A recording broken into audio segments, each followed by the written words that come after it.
The Tampa Bay Lightning fell short last night, losing to the Islanders 2-1, and the win streak does come to an end. We'll talk about the power play struggling and maybe a few too early trade deadline thoughts. That's coming up next here on Locked On Lightning.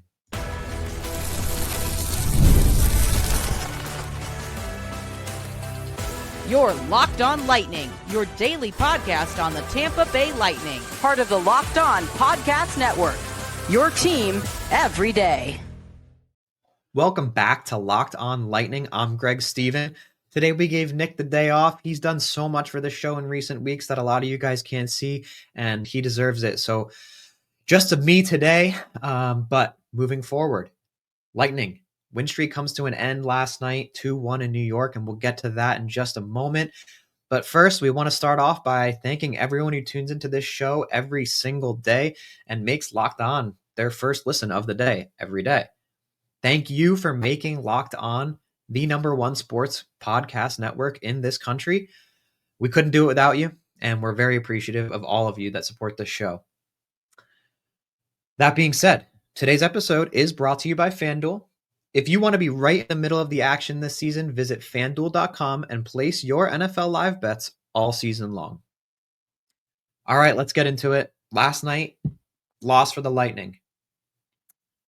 We didn't have the best predictions, I'll say, like yesterday, but we got a couple things, right? Yeah, we picked the under, and it certainly was under 3 goals total in this game. Definitely a tight game, right? So let's just dive into a quick recap for those who did not catch the game. First period, really solid hockey, but for both teams, in my eyes, I thought both teams looked sharp. Both teams looked like they were hungry and wanted to win this game. No goals in the first. And it looked like it was going to be a tight game, as we kind of talked about. Then you dive into the second period, and Bo Horvat makes a great play on his own rebound and notches one. I think it's about a minute into the period, into the second period. And that's a tough goal to give up. That's a deflating goal, right when you come out of intermission, to have them score on you like that. But again, not the end of the world for any team in the NHL, right? You can always bounce back from something like that. You go to intermission. I think you have a little bit of hope. You come back into the third, and Duclair, he scores about 5.5 minutes into the third to make it 2-0. Definitely extra deflating. But the Lightning still looked pretty resilient in my eyes. I thought they've still played sharp hockey. They were battling back as much as they could. And then Dominic James notches one 16 minutes into the third period, and all of a sudden, with a few minutes left, it's 2-1, and you're kind of thinking, "Oh, this is redeemable." We did mention James yesterday. We've kind of talked about how we thought he's looked pretty good. He's looked real sharp, and he ended up converting, so that's huge. And his play was awesome too. Just a sharp angle shot, just gets in there, and huge goal by him. But unfortunately, the Bolts failed to come up with the second goal to tie the game, and they did fall 2-1 to the Islanders in New York. Let's get to the plus minus, something we do every day. My plus, in honor of Nick Morgan, is Emil Lilleberg. And I know he's going to love that I'm saying this, but I thought Lilleberg played an excellent game yesterday. He didn't take any penalties. He was +1. He notched an assist. Skated 19 minutes. He had a shot on goal, 2 hits. Thought he played overall great game. And to be fair, I really thought this whole team played fairly well. This is just a tight hockey game that, kind of goes either way. And unfortunately, last night it was just not the Lightning's way. And that's okay. My minus, however, it's got to be the power play. In this game, the Bolts were 0 for 3 on the power play. And when you got guys like Kucherov out there and Gensel and, these power forwards like Hagel, you want to see them convert more than the average team, right? And that just didn't happen in this game. And that's okay. Again, all things slump, and that's just how hockey flows, right? But I think, if you score one of these power play goals, this game has a different look to it, yeah? And obviously that's true because it was only 2-0 or even 1-0 in some situations. But yeah, overall, I thought the Lightning played a great game. They won on the faceoff dot overall. They won 53% of the draws, 22 for 42. Hits, I thought they played a fairly physical game. It wasn't overly physical, but they recorded 14 hits. 13 giveaways, not terrible given their recent history. We've talked about a lot on this show. A lot of giveaways from this team. But last night, I thought they were a little better with the puck. I thought everything was pretty conservative, and there were a lot of intelligent plays. So I don't even think the 13 is incredibly high, especially in modern hockey. And 31 shots on goal. That being said, let's give a little bit of a hand to Ilya Sorokin, who had a fantastic game. I thought he played very, very well. He really locked down the pipes. And when a goalie's on and they have a good defense in front of them, it's tough to score some goals, yeah? Coupled with that, the Islanders blocked 19 shots. 19 shots on goal blocked by the Islanders. And that's just outright impressive. That's just guys sacrificing themselves to make sure the Bolts cannot score a goal. And that's how you win games. And that's like playoff hockey style, right? You're laying in front of stuff, you're blocking it with your body, everything. You're laying it all on the line. And to see this Islanders team do that in front of Sorokin, I mean, it was a wall, an absolute wall between the D and the goalie. Just well played by the Isles, truly. And you got to give him props for taking down a really surging Lightning team who has been absolutely on fire, looking for their 8th in a row, which was silenced, obviously, last night. But the power play struggles a bit concerning as of late. And I definitely want to dive into some of that because I think that's a big key to, maintaining a huge win streak like this. If you convert on these power plays, I think the outlook is a little different. And it's hard to criticize them given how well they have been playing, right? And when you look at the last few games, they've just played so well. And regardless of the power play or any special teams for that matter, they've just looked sharp. And I think this game could have been an 8-game win streak had they been better on special teams. And by special teams, I strictly mean the power play because the Isles did have 3 power plays, which were all nullified by the Lightning PK, which did their job. That being said, let's get into what's going on with the power play when we come back from this break. Today's episode is brought to you by Drip Drop. When I'm hydrated, everything just works better. My focus, my energy, my mood, and even my skin. And that's why I've been using Drip Drop. It's doctor-developed hydration that keeps me running at full power no matter what my day looks like, and they have been busy days lately. Drip Drop isn't your average sports drink. It delivers 3 times the electrolytes and half the sugar of leading brands, using a science-backed formula trusted by medical professionals, firefighters, and over 90% of top college and pro teams, which that's some credible stuff. I like using Drip Drop as part of my daily routine. I mix a packet in the morning before the gym every day, or during the midday slump, and instead of drinking coffee, I use Drip Drop. It actually tastes amazing. It's become my secret weapon for staying sharp and energized throughout all my long days. Hydration has become non-negotiable for me, and Drip Drop helps me feel sharper, calmer, and honestly, just better overall. Right now, Drip Drop is offering podcast listeners 20% off your first order. Go to dripdrop.com and use promo code LOCKEDONNHL. That's dripdrop.com, promo code LOCKEDONNHL for 20% off. Stock up now before the heat hits hard and keep your body and mind performing at their best with Drip Drop. Welcome back to Locked on Lightning. Greg Steven here. And wow, the power play has kind of cooled off lately. So I definitely want to talk about that. We saw that occur last night against the Isles. 0 for 3 on the power play. And a lot of shots generated. I didn't think it looked particularly poor. But I think overall in the last several games, it hasn't looked sharp. And it was heating up for a little bit before, I would say, the Flames game.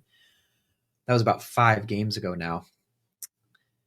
But let's look at them a little more in depth. Against the Islanders, 0 for 3 on the power play. Game before that, they played the Rangers, 0 for 2 on the power play. Game before that, they did convert on their only power play against the Red Wings. But then against the Flames, who are one of the weaker teams in the league, 0 for 4 on the power play.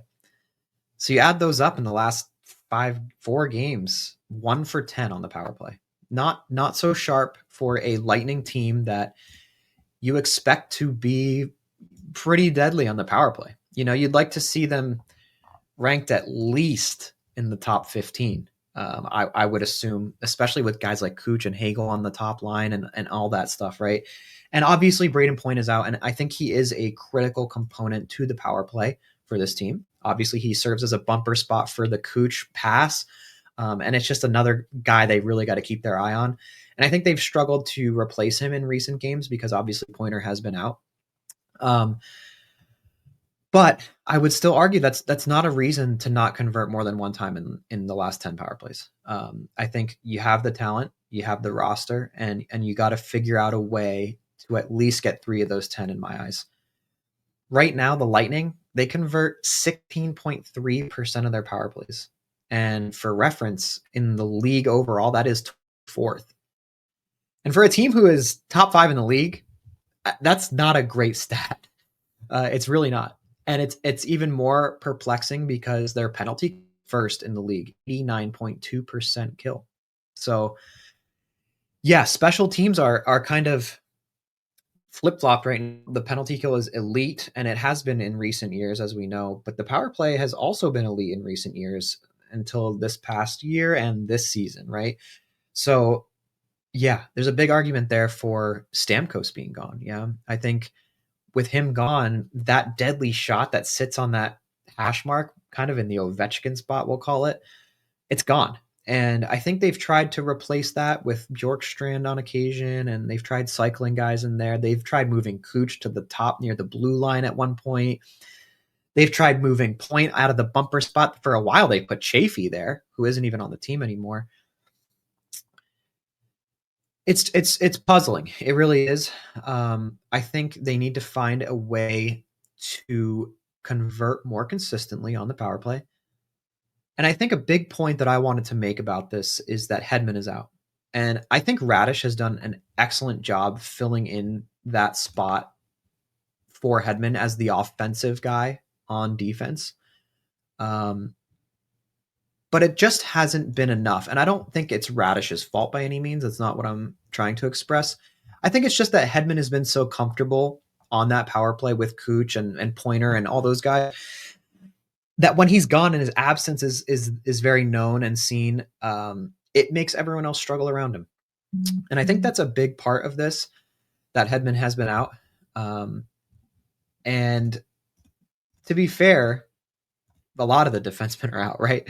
So it's a struggle. And we kind of touched on this yesterday. John Cooper has done an excellent job of shuffling stuff around, filling the spots that need to be filled. And that includes, you know, these big defensemen. And you still got Chernak out. You still got McDonough out. You still got Hedman out. Tough to cope with. And they've done an excellent job. I don't think this loss falls entirely on not converting on the power play by any means.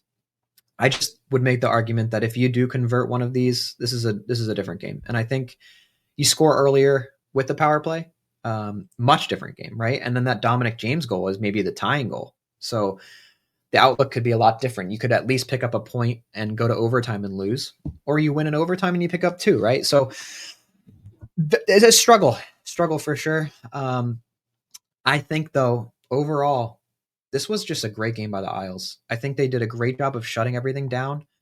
Blocked so many shots, as I noted earlier. I think that's probably the reason they won this game. Just the willingness to sacrifice and play well in front of Sorokin, who also, again, played an excellent game, right? I think the shot blocking really, really silenced the power play. It really silenced the offense as a whole. But when you got guys willing to sacrifice their bodies to win these kind of games, not much you can do about it. And I think the Lightning played a great game. I really do. I thought they played very well. They stayed resilient. They were able to notch that goal late in the third. And I thought they showed a great effort. I don't think anything about this game is truly negative. If I had to pick anything again, it would just be the power play. And that's only because I know how talented this roster is. And I just do believe that they should be able to convert more frequently than they have in recent games. But that's okay. And I think moving forward, they need to either stay consistent and leave Cooch on that half wall where he's comfortable and let him just pilot the entire thing, which I think is the most success they've had when they've had power play success in recent years. I think a big part of that is having Brayden Point though in the bumper spot, and I think having Pointer out right now, to some might seem irrelevant because let's be real, he hasn't had the most remarkable season thus far.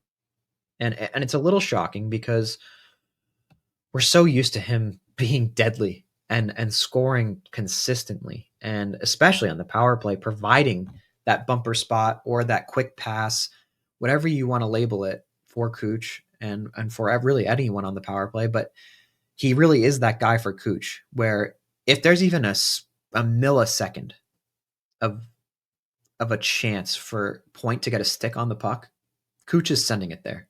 And most of the time, Brayden Point is going to put that in the net. Now, this season, we haven't really seen that. And it is concerning because we want Pointer to come back healthy. We want him to be strong and look like the guy he has been in the last several years. Unfortunately, I don't know what's going on with him. And obviously, he's out now. And I think it has hurt the Lightning more than people realize. Just because he hasn't been playing well doesn't mean that he's not a critical asset for this team. And that absolutely is key on the power play in my eyes. Whether he's actively collecting points on the power play or not, just his presence in front of the net is enough to take a little bit of threat off of Cooch, right? When Brayden Point's not in front of the goal and it's someone else, I think the other team is aware that it's not the primary guy that they need to worry about. Because let's be real, I don't think a lot of guys are as accustomed to receiving these quick, nonchalant Cooch passes right to the middle of the net on a power play. I think the box is generally so tight that a lot of teams aren't super concerned about that. But when Cooch is out there and Point is in the middle, I think teams are scared of that. And I think that they look at Pointer a lot more than they do other centers on other teams on the power play. But now that he's out, again, that threat is a little bit alleviated for them. And I think they can focus more on Kucherov and focus more on the other wing and look if that one-timer is there. I think it makes it easier to defend while Point is out of the lineup. That being said, ideally he returns soon, and things will change up. I hope that he returns 100%. I would theorize that maybe this season so far he hasn't been 100% healthy. I don't know what that is. It could be a physical, it could be a mental, it could just be a rough start for Brayden Point. But that being said, I would like to see him return to the lineup ready to go. And I want to see him back on his game. I want to see him convert a little bit, like in the next few games when he does return. And I want to see him look like Brayden Point, because I think if he returns to form, the Lightning have looked deadly lately, right? But if he really gets back in the groove, this team is next level. I think right now the only team that I would stress is definitely better than the Lightning is the Avalanche and potentially the Stars. But you get Point back in there at 100%, they're contending with both those teams. And right now in the East, a lot of these really good teams are struggling. Cats are struggling. Leafs are struggling. So you want him to come back healthy. I think he's got time to do that. I think if he needs extra time to resolve whatever is going on, I think they should give it to him, because I think you're in a great place in the standings right now. You're going soon into winter break. And I'd rather him just take his time, because I don't think the Lightning are in a detrimental position anymore like they were at the start of the season to win games 100%, right? I think right now they're in a great spot. They can afford to have him sit. And we've seen them call up depth and recover the spots that are hurt, as we've again continued to see with the defense in particular. But yeah, that being said, if the Lightning do continue this incredible play they've shown lately throughout the rest of the season, what would they look to acquire, if anything, at the trade deadline? I think that's a great question for this team. Even though it is only 25% through the season, it's something to look out for in the future. Like, what do we see in this Lightning team right now that could be improved? And what are you willing to give up to make the team better? We'll get to that when we come back on Locked on Lightning. Today's episode is brought to you by FanDuel. NFL Sundays move fast, one big play, and suddenly everything just feels different. And that's what makes live betting with FanDuel so exciting. You're not just watching the game, you're reacting to it in real time. With FanDuel, you can place bets as the action unfolds. Every drive, every momentum swing, every highlight moment. Live betting is the best when the game starts to shift. A receiver gets hot, a defense tightens, or the momentum flips after a turnover. FanDuel lets you jump into the moment. Live spreads and money lines adjust instantly. Player props update as guys heat up.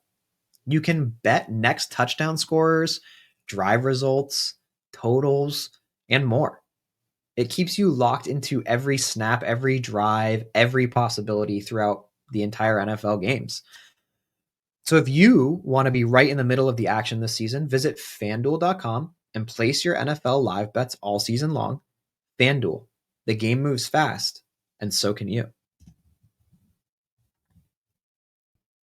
Welcome back to Locked on Lightning. Let's talk a little bit about the trade deadline this season.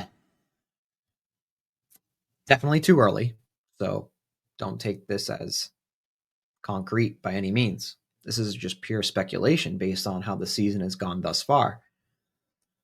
That being said, I think, we have been able to see some things in the Lightning game that maybe makes you wonder, what could they do to improve this team for a playoff run, right? And I would even argue that some people might say they could just stay the way they are and they could rock. And I think that's not an unreasonable thing to say in my mind. That being said, I think in recent years, and by recent years, I really mean mostly last season and maybe the year before, I have been itching for them to go for a very elite defenseman. Now, whether that's a defensive defenseman or an offensive defenseman, I don't think is super relevant. I think you just want to upgrade the position in whatever way you can. That being said, the Lightning defense has looked very solid lately. And the most interesting part about it is what we keep harping on, how many injuries they've had. And guys stepping up, guys coming out of nowhere.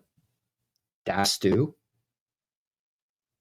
He's locked in a spot on this team so quickly because he's played so well. And he's so new to the league. He's been impressive. And a guy that I've been loving for the last couple of seasons, Max Crozier. I think he's been great as well. Unfortunately, he has been a little bit injury prone this season, but that's nothing that is going to stop him from coming back, right? But that being said, with how many injuries they have suffered thus far, you got Hedman down, you got Chernak down, you got Mac down, and those are huge losses for this team. Is a defenseman still on the horizon at this deadline? I would argue, yes. I think if you're going to go after anything again this season, it's got to be defense.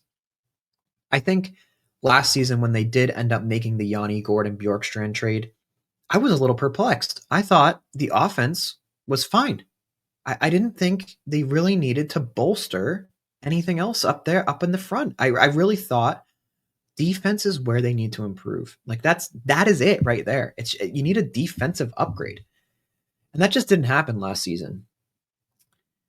I think it cost them. And maybe it didn't.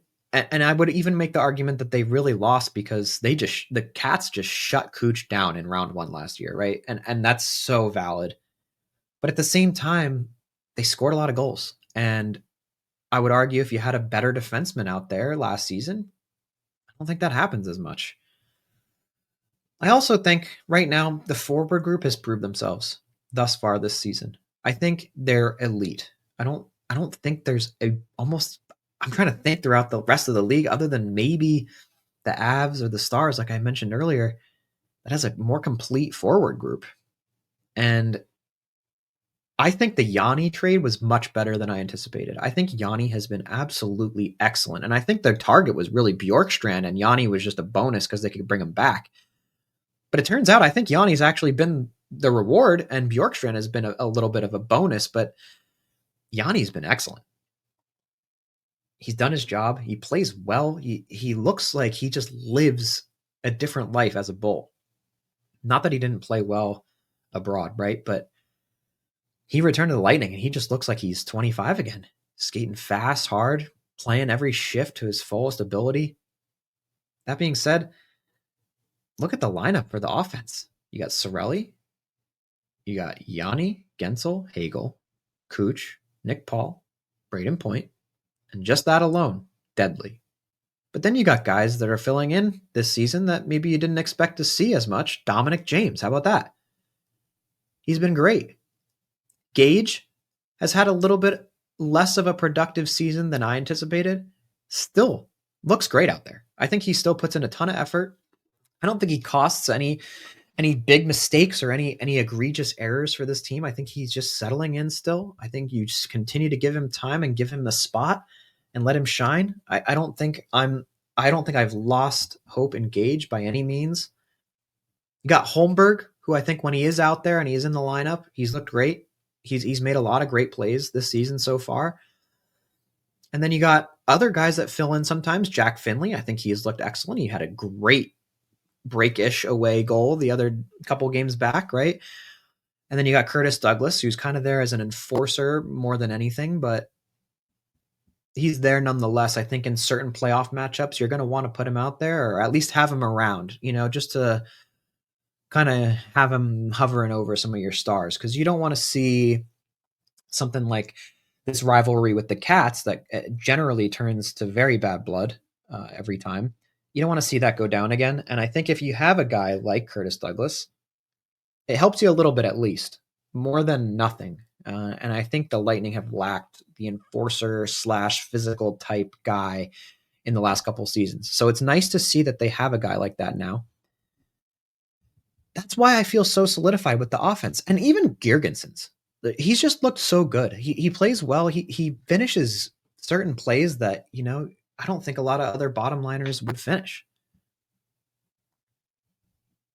We'll go to the special teams now. You're not changing anything on the power play. I think you're locked in with the guys you have. I don't know who you'd upgrade. So there's no reason to acquire someone for the power play in my eyes. Penalty kill. You got Hagel and Cirelli. Elite on the PK.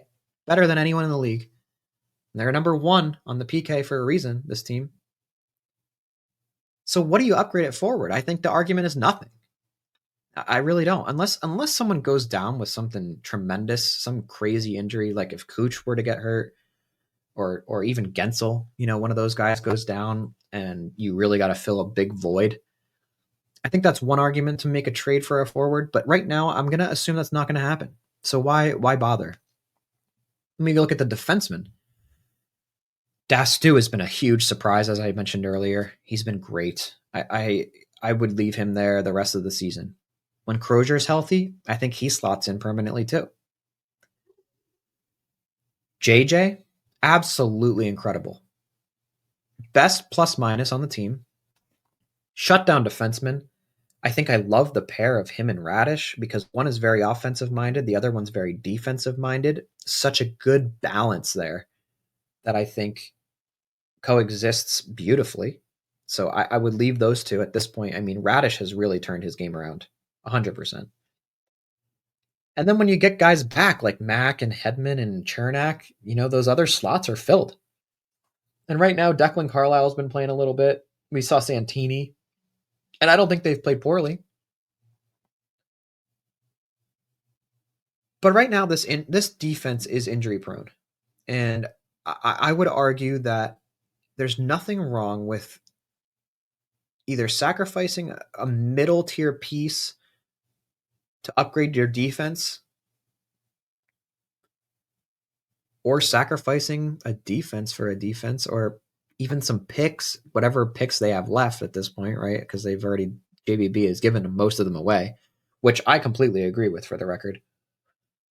I still think you upgrade the defense. I think if you're looking at the deadline this far in advance, you're thinking right now, we can make a swing at a defensive guy to help this team in the playoffs. And I think that's the spot they need to look at right now, thus far this season. Because you're not upgrading Vasilevsky. Absolutely not. And JoJo is a perfect backup in my mind. No reason to upgrade him. Again, the forward group is excellent. So if you're taking a swing at something, I'm really hoping it's defense this year. I think it'll help this team a lot, regardless of how well some of these new guys have been playing, regardless of how well Raddysh has turned his game around. I think you're still looking to grab a defenseman if possible. And I think last season, the guy I was really looking for was Rasmus Andersson. And that just didn't happen, which understandable. But you bring Yanni back. I think that panned out much better than I anticipated. I think on my old show, I gave it a B minus or a B. But really, I would probably rate it an A minus. That being said, what am I willing to give up for an upgrade at defense? And I think that really comes down to, like, who are you willing to sacrifice on offense to make your defense better? And I think there's a lot of answers to that question. I think it depends on what you're swinging at, right? Like if you're going for a guy who is as good as someone like Rasmus Andersson, for example, I think you're looking at giving up someone pretty substantial. And I think right now you don't really want to give up anyone. But if you had to, who is it going to be? I would put Bjorkstrand on the block. I think he's great. I think he's a great player. I think he's not entirely necessary on this team.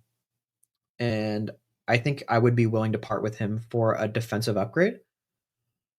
I feel the same way about Brayden Point right now. And I know that's crazy to say out loud, but would you sacrifice Brayden Point in his current state for a massive upgrade at defense? And I think that upgrade would have to be substantial. Don't get me wrong. It can't be a mid-tier defenseman. You're looking at getting a superstar defenseman if that's what you're going to do. But I'm almost willing to part with him for that upgrade at this point. And maybe it's too early to say that because we are only 26 games into the season. But it's something to keep your eye on because I think, let's say Point continues the trend of we'll call it weaker play this season. How much time are you willing to give him to return to form? And how long do you wait if it lasts an entire season? You give him the next year? Not sure. And I don't know what the answer to that question is. These are all just things that I think about as far as the future of this season and how to win the playoffs.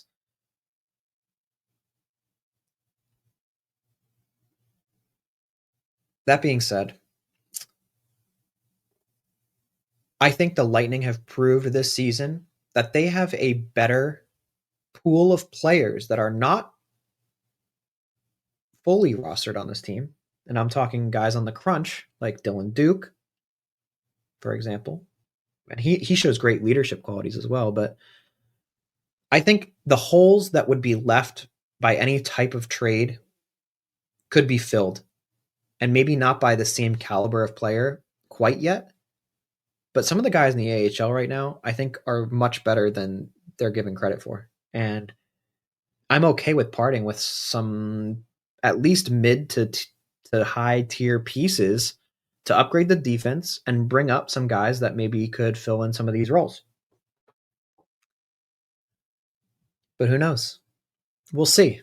I'm excited to keep my eye on it because the deadline is one of my favorite parts of the season, and and it's far away.